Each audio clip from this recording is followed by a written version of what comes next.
Find the longest palindromic substring in a given string. So how do we do?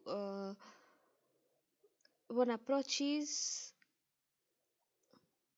considering an each character and finding what how far we can expand as a palindrome. For suppose I mean each character would be a center here.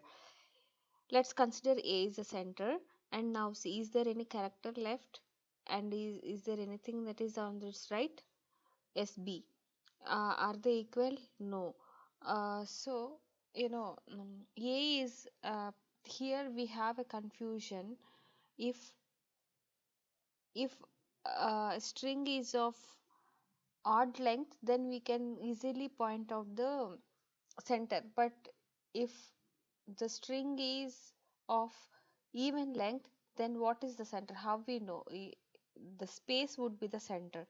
So in order to consider both the cases, what we do, we consider these spaces also as characters, and programmatically we can insert some other character between them to consider them as characters. So here in this case I'm considering the space is also as a center. So if you consider A and two spaces are there, so they are equal, so this would be a palindrome of length 1. And then if you consider B, it has two characters, the space and A, space and A, so 2, and this is 1 B, so the palindrome is 3. So how we are doing, for each and every character we are expanding its palindromic length. And then if you go to A, and again we'll compare these two and these two, and then if we go to B, we'll compare these two and these two. So what are we doing? For each and every character we are expanding the expanding on right and left to find the palindromic length. That means each in the worst case every character is getting compared with, in order to find a palindromic length for each character, we are comparing, expanding right and left. That means the comparisons would be, for every character the comparisons would be n minus 1 comparisons.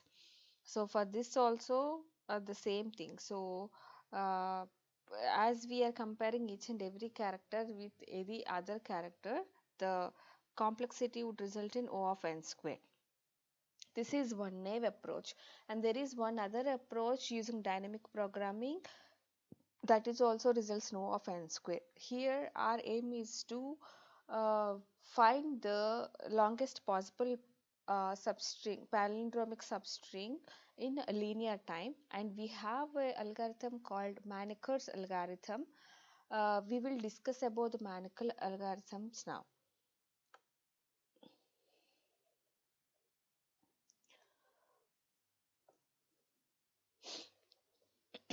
So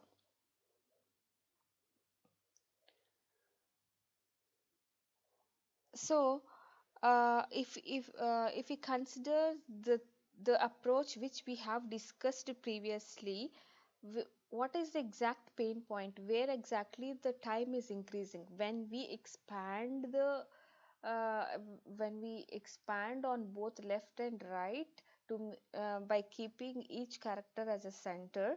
Uh, there we are comparing that with every other elements, which in resulting the O of n square time. We want to concentrate on that part in order to reduce the time there to linear. So what are and by considering few insights, uh, we uh, by considering few insights, we can we can reduce the time there. That is all about the Maneker's algorithm. So I'm gonna draw this again.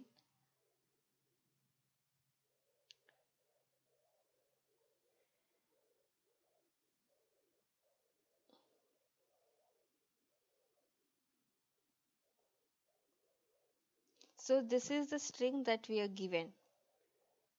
For now, for the simplicity, let's not consider the spaces, just uh, to explain it, this is the center, right? So what are the palindromic length of this particular character as a center? That is 1. What is the palindromic length for this particular character? That is 3, because A and A, B. And then for A, BA, BA, and so this is 5. And for B, 7. For suppose we are currently here, our center is here. Now we are trying to find the palindromic lengths of this particular character and this. But now, if we do that, it results in O of n square.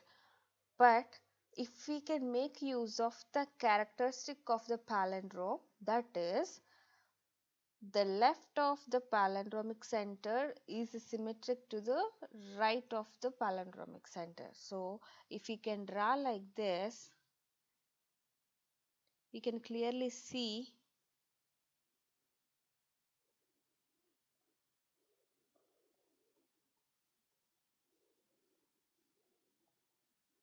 So, we know all these.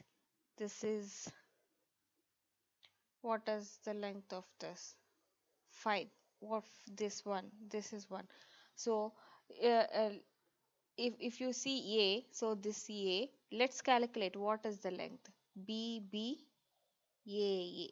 So till this part, it's a palindrome. So what is the length? 5. Isn't it equal to this?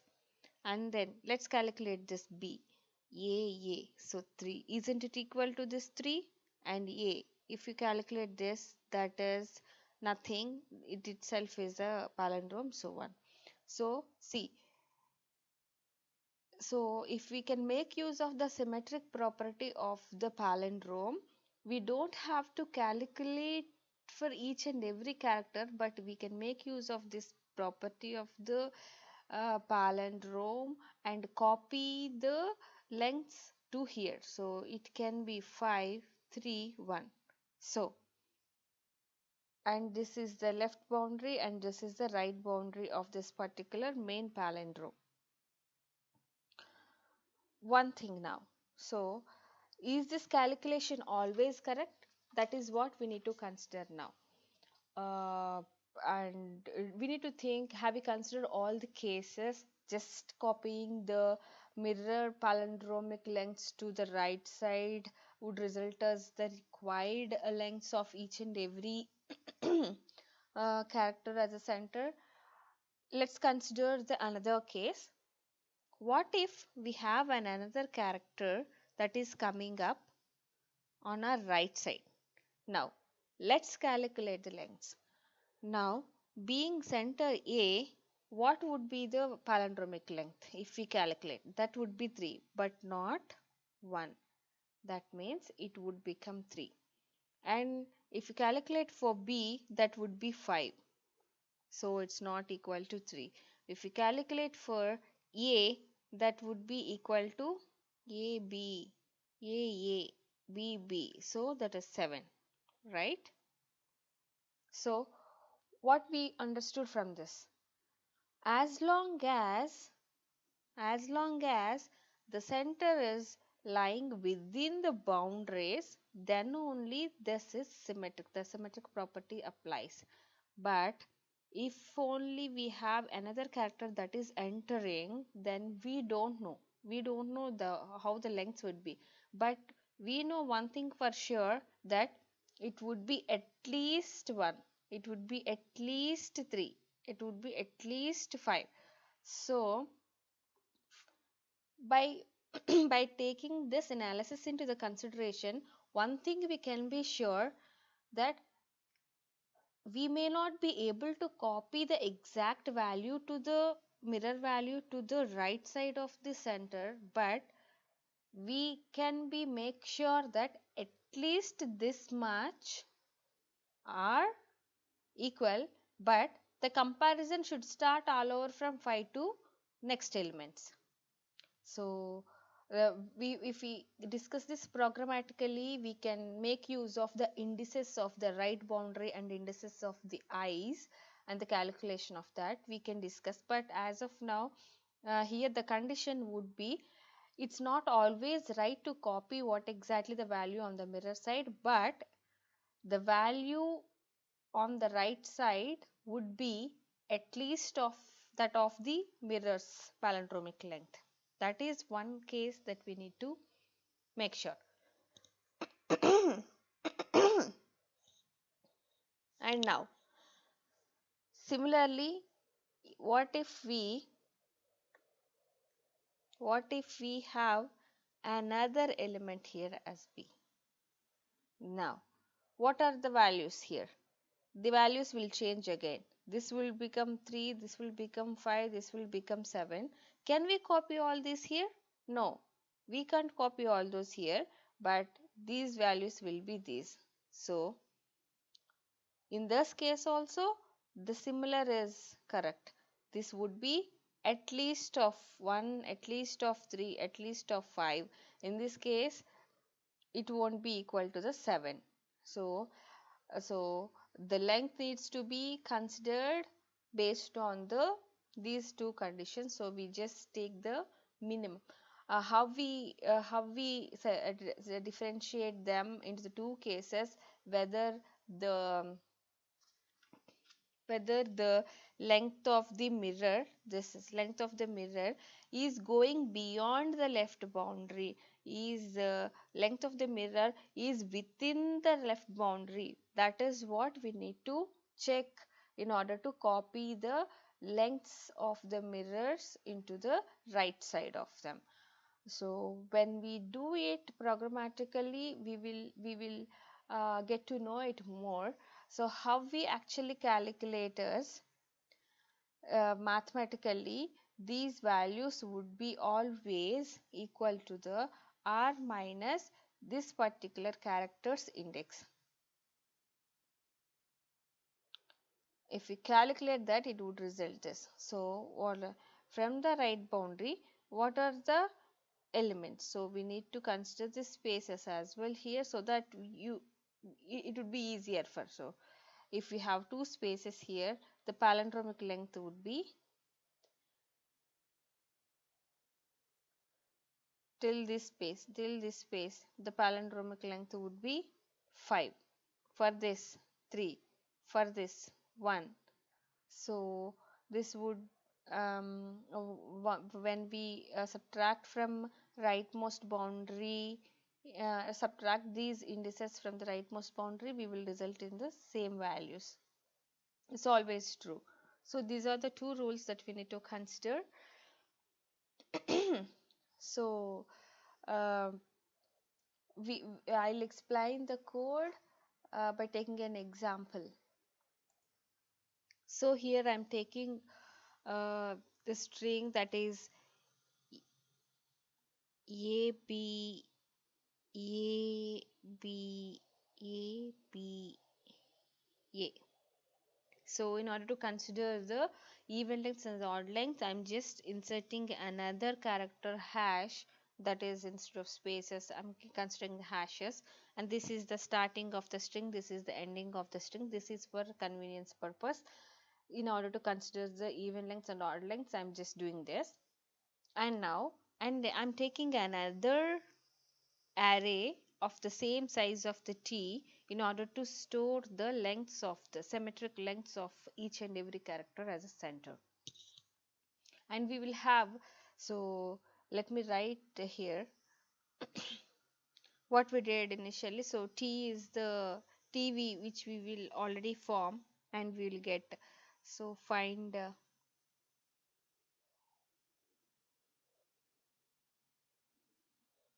palindromic substring. We get string here, string here. Yes.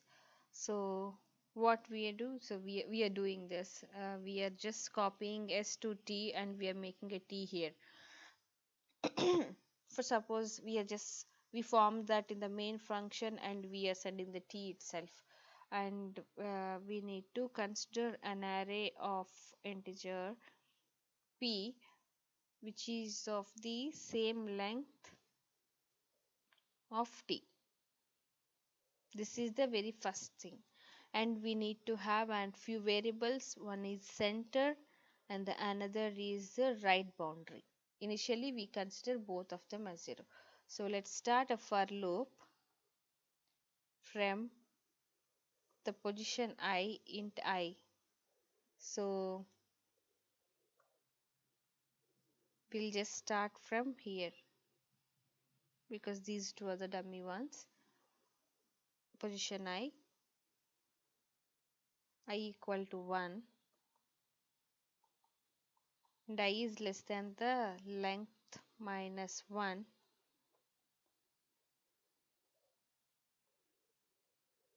Now what is the first thing that we need to do? First most thing, we need to calculate the mirror.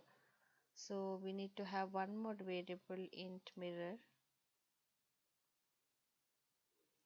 Calculate the mirror. Mirror will always be 2 into c minus I. This would give us the mirror. Why? C is the center, okay, and the I is the let me explain what are all these variables about. So mirror is always the mirror position of this particular I. C would be the center of the main palindrome that we found till that part. R is the right boundary of the main palindrome and I is the possible next center of the next main palindrome. So C would become I whenever we have that cross boundary things that I'll explain it a little better now. And the mirror value is, for suppose I, let's take a name. What is the mirror? This one, right? What is the mirror position of this one? And if we take I here, what is the mirror position of this I? For suppose this is the center, this is the I. What is the mirror position of this one? So how we are getting, if you calculate that, if it is a C is 1 here, 2 into 1 here, I is, this is the I we thought, so 2 into minus 2 equal to 0. So this is a 0th position. So I's mirror position is this one. Exactly, we got this. So this is the formula to find the mirror position of that position. Now we need to find, once we find the mirror, we need to see whether this particular I is still within the boundary or not. If it is within the boundary, as we have discussed earlier, copying the lengths would occur. What lengths we need to copy?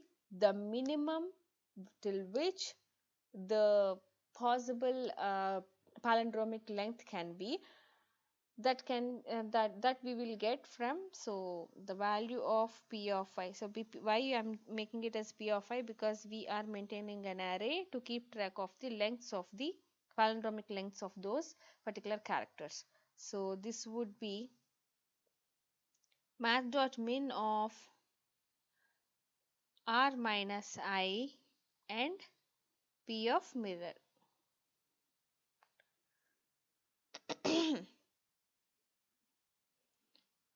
Got it, right? P of mirror. Whether we copy the P of mirror or we copy the R minus I, it depends on the value. We take the minimum of them. So because it's always on the concept basis of at least length. So that is one case. Now what we need to do next? So the next checking will be expansion of that around the center. We need to compare the mirror position value and the right hand sides. If we can calculate that, we will get that. As long as this is 1, we need to just increase the length, palindromic length of that particular position. We just keep on increasing it. So that's one. And now when actually we move the center, that is when the expansion of that, for suppose here is the center, for suppose here is the center, and we have a, let me explain this. This is the center for suppose, and we have I here. Okay, what is the palindromic length for this? 1, right? So if you want to calculate this I, this is even not. So again, uh, this is not the correct one. This would be the correct one. So if it is the I, and start expanding this, till this part it is going. So the length is becoming 3 here. So the expansion gone beyond this right boundary. This is the right boundary. So this is the center, this is the right boundary. But when it comes to the I, the expansion became beyond the right boundary. So this is when we need to shift the C. Now the center would become this, the right boundary become this. This is when the switching of center happens.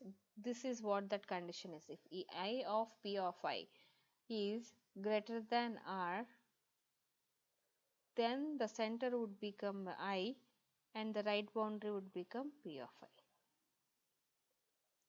So this is what needs to be done till the end part. So as we keep doing that, we will have a value,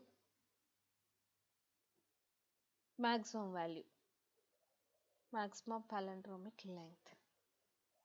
So here in this case, this will result in 1, 2, 3, 4, 5, 6, 7, 7.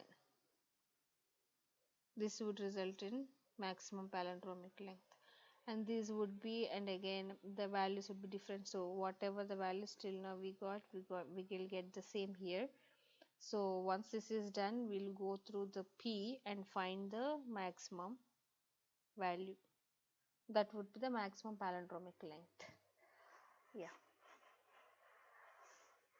this is the Maneker's algorithm.